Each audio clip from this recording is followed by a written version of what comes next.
Here I am driving through Rodanthe. There's probably 6 inches of water on the road here.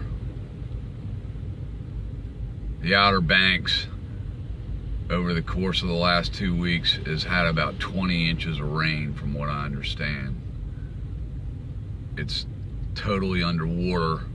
Trying to get out to the point, the road going to the lighthouse and to the ramps is impassable. It's probably 2 feet deep in places. Never seen anything like this.